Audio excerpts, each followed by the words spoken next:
Right. Hi, everybody. Welcome along to what is going to be a trials podcast, vlog, whatever you want to call it.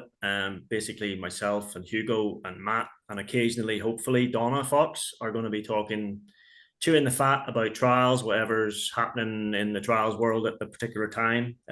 Little bit to talk about at the minute about riders moving bikes and stuff like that, but just whatever comes up. Um, we're going to try and do maybe one a month, something like that. Or if anything, like I say, if anything sort of worthwhile talking about happens, then we'll talk about it and talk crap about whatever else comes up in the conversation, maybe too. Who knows? So, without further ado, we'll move on. Rider moves. Most recently, as we've already probably said to everybody, worst kept secret in the history of badly kept secrets is Jaime Busto has moved to Gas. No doubt with a large wad of KTM cash in his back pocket. So what do we think? Can you blame him, guys? Do we reckon he's gonna? Is that a good move? For me, I think yeah, it's nice. It's always nice to see riders jump about and see someone, just different people in the paddock and different people in different tents. For me, I just think it's quite exciting, and it just mixes it up a bit, doesn't it? Because let's be honest, as trials riders, people don't seem to be particularly. I don't know how to sort of say it, but people don't seem to like change. Do they?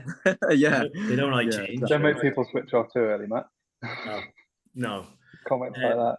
What about? I mean, do you think in terms of okay, maybe not the cash? I mean, I don't think he would have been poorly paid at Vertigo. I think Vertigo probably got quite a bit of money to splash about. But in terms of the bike, how do you think he'll, or does it not really matter? Maybe at his level, it doesn't really matter. He sets it up and that's it. I don't know. He got on the gas, well on the gasser before, didn't he? When he was on it a few years ago. So I'd say it's a great move. Sort of probably second to Honda, or sort of in the team respect of things. It's a big outfit to be part of, in like KTM, Husky Gas, whatever you want to call it. Yeah, well, they're getting bigger now, aren't they? Like, so that's I think he's probably got in at the right time. Exactly, yeah. And I think the WOD will be a significant factor. What do you reckon? Is he gonna is Adam gonna lose his Red Bull helmet? Do you think is Jaime gonna end up Red Bull? I don't know if you do lose. Do you ever lose a Red Bull helmet? I'm not sure how it works. I generally think they are for life when you get one, but we need to get Doug on here. He'll tell us. Yeah. He'll tell us. Oh, we never might get a few guests on us. You never know. I don't know. I'd see Jaime be more of a monster guy, I reckon. More rebel. I don't know. There's just something about Jaime that I don't know. As from like a business perspective, I think just the way that he is might sort of put people off, I guess, or I don't know. He's a bit of a, don't get me wrong, great guy, but he doesn't like to conform, does he? Yeah. I think he needs a bit of proper management, doesn't he, to be good for a brand. I think if he's let to do what he wants, then it could soon go the wrong way. And I think with an outfit like KTM, if it does start to go the wrong way, it won't be. It might not end well. Do we know how many years he signed for or anything like that, or is just that I've not really heard anything of it? I don't think, unless I've missed it, I don't think was that announced. I'm not sure. I don't know. It's got to be a couple of years anyway. You'd have thought so, wouldn't you? You're not going to make. I don't think. Yeah, you're not going to make a big change like that and only make it for 1 year, are you? It's probably going to take. No, it's going to be 2 or 3, isn't it? Yeah, you'd have thought. No one really seems to do contracts less than a year nowadays, do they? No, I wouldn't have thought so. So then, if he's not riding a Vertigo, who is going to be riding a Vertigo? It's a hard one. They're getting more limited, aren't they? What does that leave? I mean, obviously, Miguel Jalabert has left Gas, so is that an obvious swap, or? But I would be surprised. I really would, because I mean, obviously, Aniol and Mickey were both on the Vertigo in 2019 when I was with Toby, and then obviously no one knows what gets said behind closed doors, but obviously they stopped riding the Spanish Championship and stopped riding the Vertigos. And from what I was told from those guys, they hated them. Obviously, everything improves every year, and manufacturers are putting a lot of effort into developing everything. But as far I personally, if you've left a manufacturer, you've pissed them off, haven't you? It's in my opinion, if they've signed you for a year, it's impossible to leave on good terms, isn't it? I think you're doing well to go in the trials community, especially. You're doing well to go back somewhere, aren't you? That's what I mean. Yeah. And in a very specific way to actually get back somewhere, which makes it pretty difficult because it's quite a small community. So if you piss somebody off, scarily small actually, and it's actually quite sad to see how small the paddocks are becoming now. Yeah, both British, world, European events, like. Yeah, but that's another topic. That's a completely different story. Problem that needs sorting. That is the number one problem that needs sorting. Hugely. Numbers in there, but I think, if you look at it realistically, Tony doesn't have that many years left.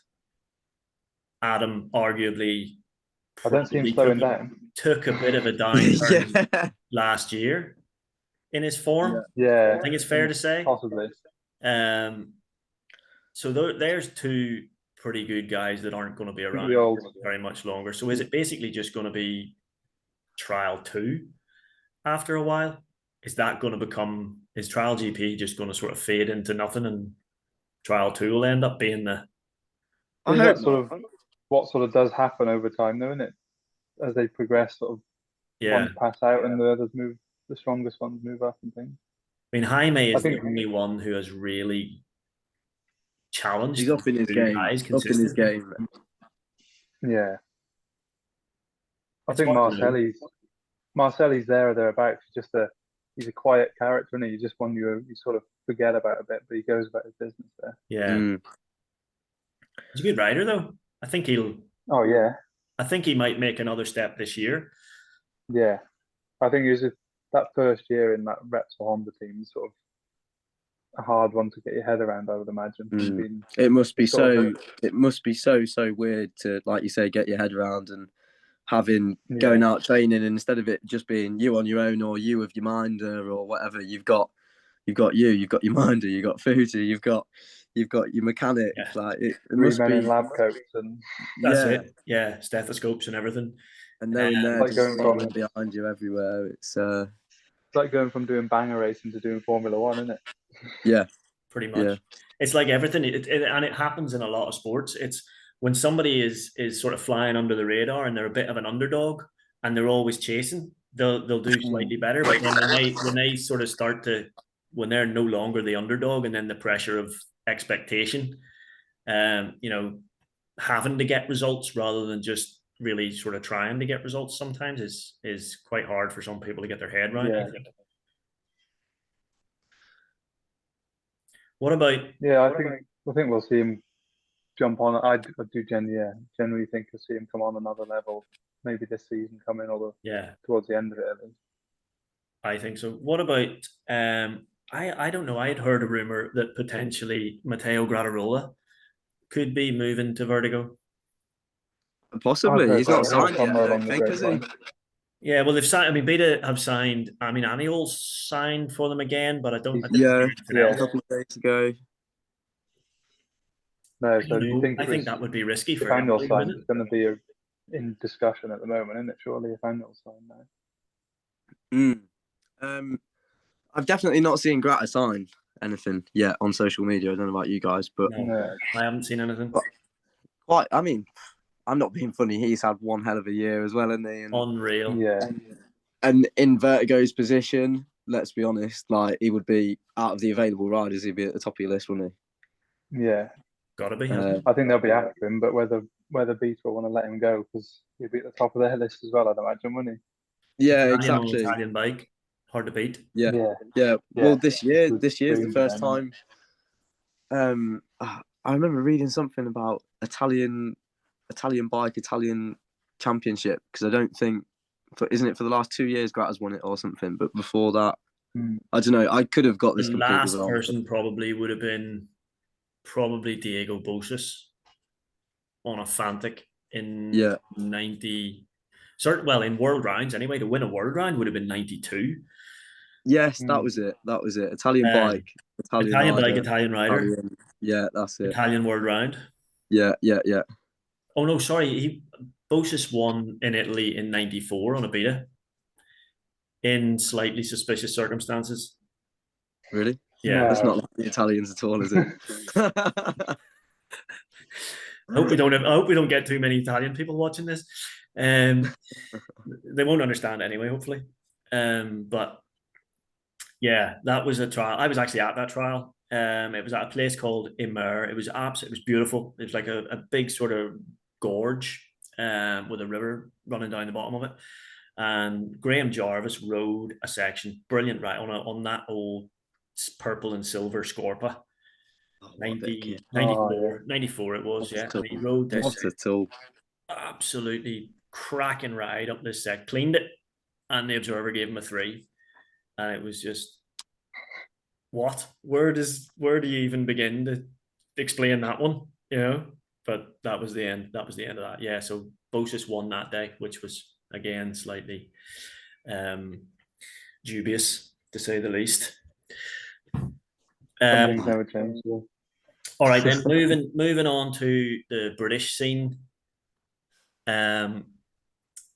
Toby no longer riding TRS. He's had a couple of good years on that bike. I think he suited that bike. It's a bit of a shame to see him as a TRS rider myself. It's a bit of a shame to see him leaving the stable. But what do we think? Tanichi won. I heard. That's it. I messaged him saying that. Need the best for the job, and actually won. Yeah. I don't know. Ultimately, whatever he chucks his leg over, he's going to ride well. Yeah, he puts a lot of effort in, and he's getting the results. Ultimately, it's his learning year at the World Championships in the top class, and the British just at the moment. I mean, he didn't have it all his own way this year, but he's pretty consistently fairly sort of up there at the top.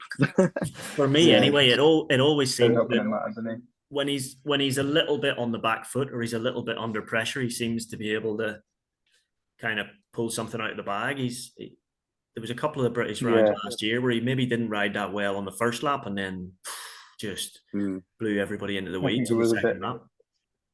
It's a little bit like that. I think he almost needs that to. He works better under pressure a wee bit. Yeah, I think so. But I don't know where he'll end up, because, like we were saying before, when you've left somewhere, like you've got to have left on good terms and things to come back, unless there's a new team coming in or anything. But like, he's moved around a fair bit in the last couple of years, hasn't he? Yeah, well, I think it's fair to say he probably won't be back on a beta. I don't know why. They're just hands down the best ones you can buy, but I don't know why you wouldn't want one, really. But... He'd be on a 4-stroke, Matt. That's what he's doing. If he's got any sense, he will. If he's got any sense, he will. I don't know why you'd want any other tool for the job. You're outnumbered here, Russell. I'm saying nothing. I don't know. I think he's been teasing us, to be fair, on social media recently, riding a classic bike there. I have a funny feeling he might be moving on to a modern version of that classic bike. I don't know if you've seen the videos, but I think I would. Well, I'm a fan of the kit. Bit of El Green kit. Hard to beat. That was actually made in Northern Ireland, you know? That was made in Northern Ireland, that kit.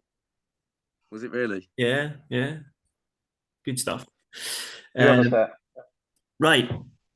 Okay. Let's talk about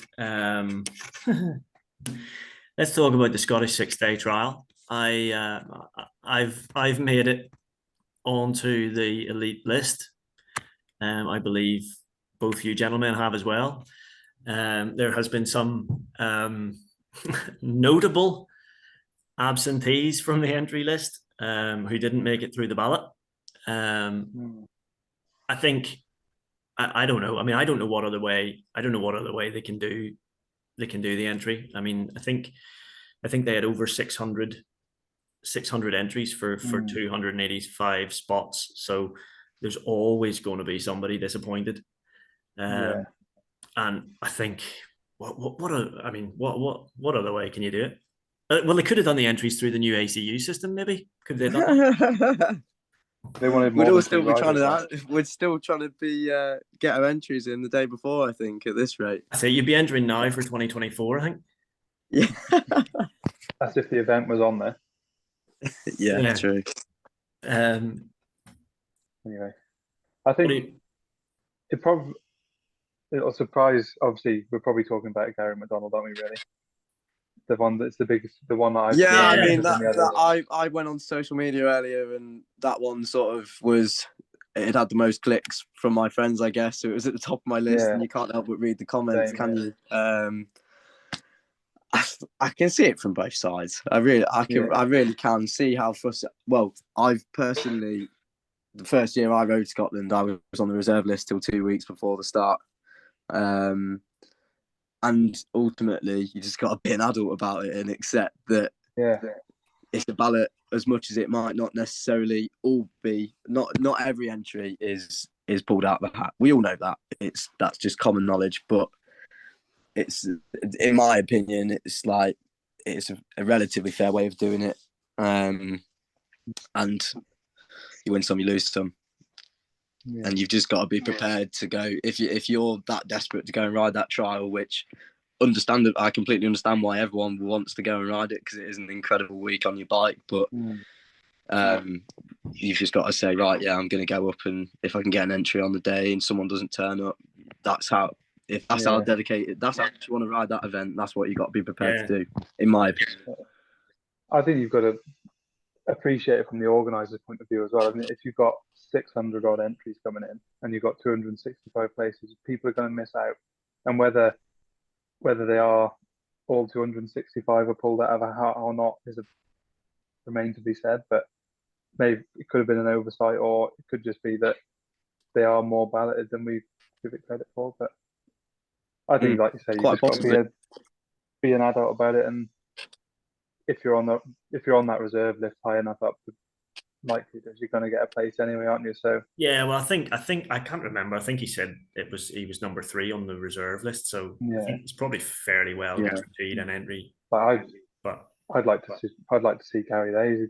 He's a good rider, especially. Is there something to do with if you're a previous winner, you get a guaranteed entry, or is that just from the year before?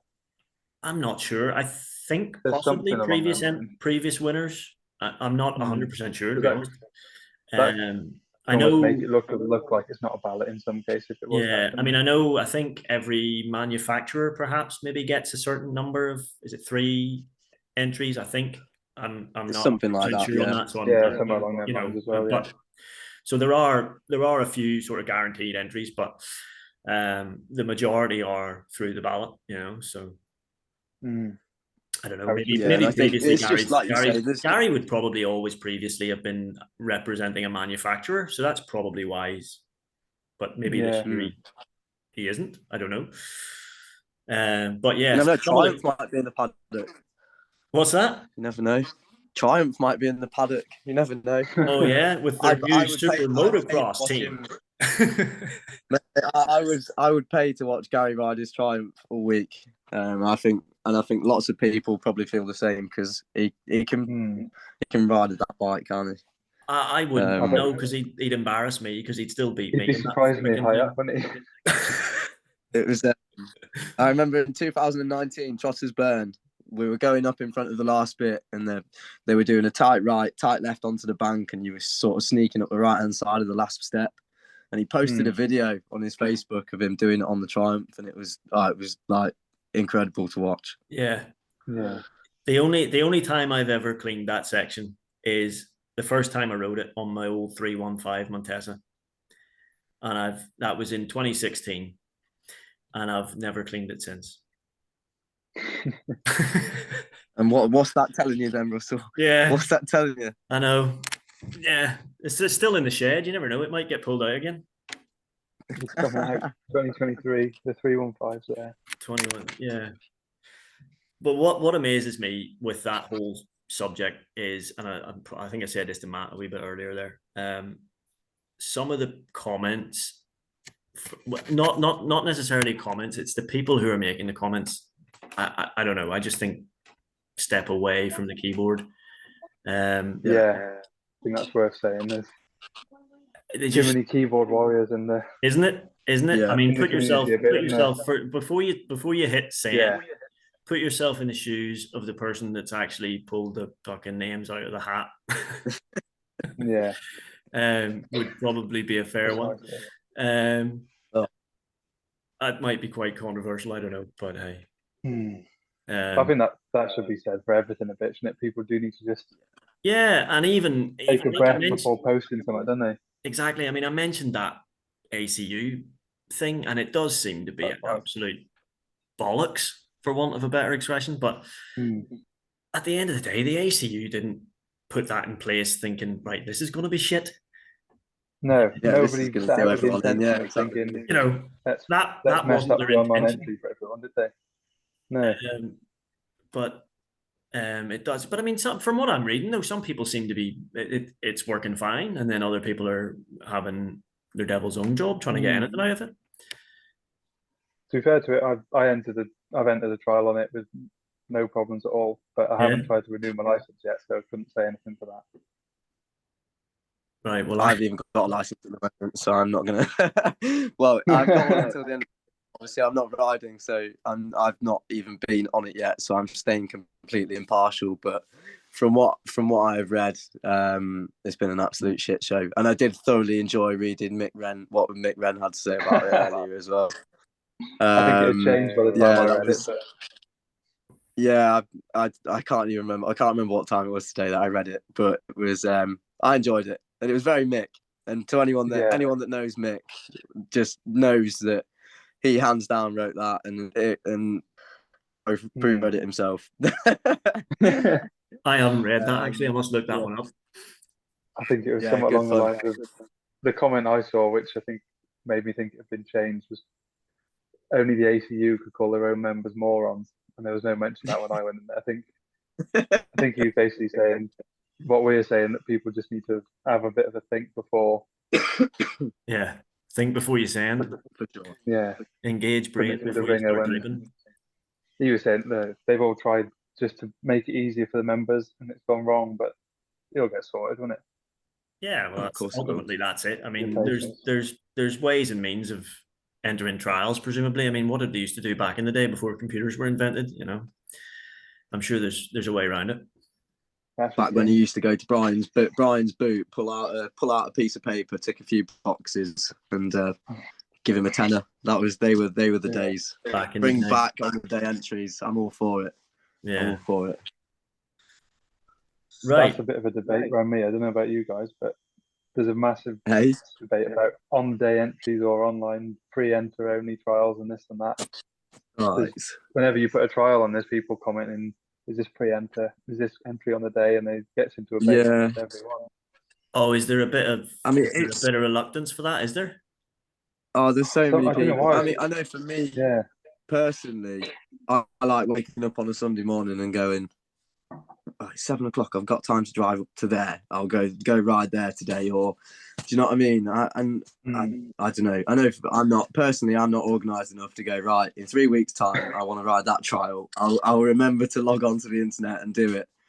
But what about I know for me, but I can understand it from both. I can understand it from a club's perspective as well. It must be so much easier from a club's perspective. It must be so much easier to organise and run an event, having when you're sat there at your van waiting for your riders to come get your numbers and know exactly who's turning up, what course they're riding and this, that, and the other. And it must be so much easier. Yeah, you can have everything pre-prepared. It just makes it a gift. Yeah, for sure. I'm sure we've all probably run events in the past and stuff, but from running them, you've got that guarantee that you're not putting in all the effort of putting a trial together and laying out all the course just for like 12 people to turn up, innit?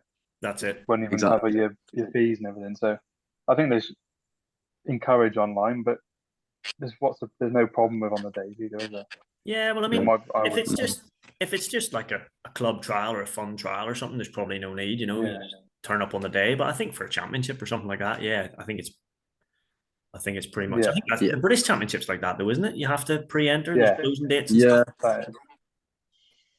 I think that's fair enough. It's a bit more of a high-profile event, isn't it? But yeah, definitely. And they need to know who's going to be there. They need to know how many people they're catering for and whatever else, because they need to work out their start times and all that sort of stuff, don't they? Because it's rider every minute or whatever it is. Last man away by 11. I think the British Championship. I don't know. I think that's all going to be changed again, isn't it? I'd be fairly sure to say that the British Championship will be all different again this year. You think? Yeah. Well, I've heard there's changes coming. Brian's not involved anymore, is he? I think he's involved next year. Yeah, he's involved for 23. But then he. Oh, okay, right. That's my bad. Yeah. So I don't know. I don't think it'll change massively. I think the format they've got for British Championship. I said this to Hugo last week. I think that's the best championship there is at the minute. I love watching the British. Yes, no, I would agree with that. I think the 1 minute time limit, you allow the riders to stop, but the sections are so long they don't really have time to stop. No, I think that keeps it. I think that keeps it flowing and keeps it. Yeah, I think that's the point where I'm not sure if that 1 minute staying as a minute or might be increasing slightly or something. But I know Brian spoke to me about it, and he probably spoke to others, that the sections have got to be laid out for that minute, and then you don't want it to turn into you don't want the challenge of the section to get through in a minute, like no matter how many feet down or whatever, is it? You're just trying to race through it for a 3. It's got to be it's just got to be laid out that if you fuck something up, then you're going to struggle on time, and you don't want to be having to ride it like speed and style or something just to get through in time. Yeah, but I think that's is that not, well, the rides that I've been at anyway, that seems to be the way it is. It's only if you make a mistake somewhere, or if you get stuck in one particular part, then you maybe do have to rush to get out. Well, I think the majority of it seems seems better the more rounds that we have. I think it is getting better as more clubs get used to it a bit. Yeah.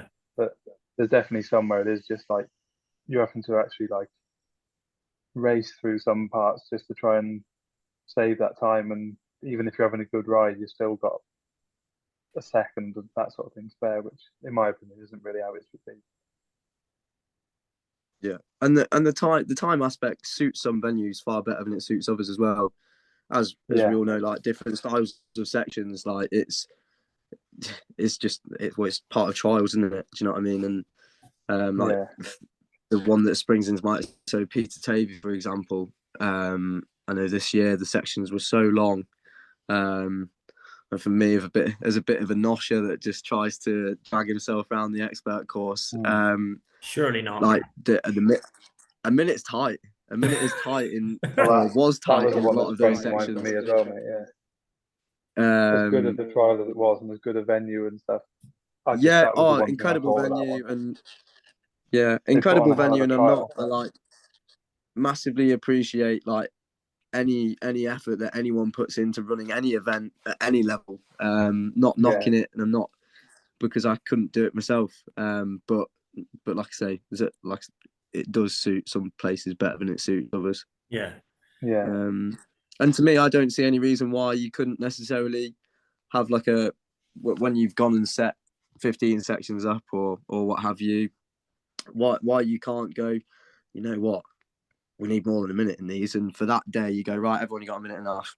And do you know what I mean? Why does it have to be set at a minute? Why can it not just be a minimum of a minute, or just shorten the section? Yeah, or that. Yeah, that would be far simpler. But I mean, sometimes, I don't know. I said for some types of, like Peter Tavey's quite a bit more technical riding, isn't it? And there's a bit more hopping involved and stuff. You end up to keep it within a minute. It's a pretty small section, isn't it? In a way, there's not that many elements in it because there's that manoeuvring involved. That's what I said to Brian, similar to what you said, Matt. Sometimes I think it should almost be like tunable, shouldn't it, to the section or to the venue. So well, I think a bit of give and take. a bit of Yeah, give and take. exactly, You know, yeah. it's never a bad thing. No. And maybe As long as it's maybe that is predefined, what it doesn't needs matter, to does it? happen. Yeah, maybe that is what needs to happen. Mm. Right. Well, At least I it's not no reckon. stop. No, stop. I don't know. Don't go there. That's for next episode. We'll talk about that in the next one, I think. Right, guys. I reckon we've covered everything we were going to talk about there pretty well. So, I don't think I've got anything more really to say on those subjects. So, we'll see how this one's received. We will have. I am going to set up a Facebook page for Trials Talk. I'm going to try and get some Instagram accounts set up as well, so we can all be contactable, and people, if they want, can ask us questions or slab at us, or no doubt we'll get slabbered at. Which that's par for the course. But and again, you know, engage brain before you start typing. Would be my advice to anybody there. Go on, give us your worst. That's it. Crack on. Let's see what happens. Thanks very much, guys. We'll see you in the next episode. Cheers, guys.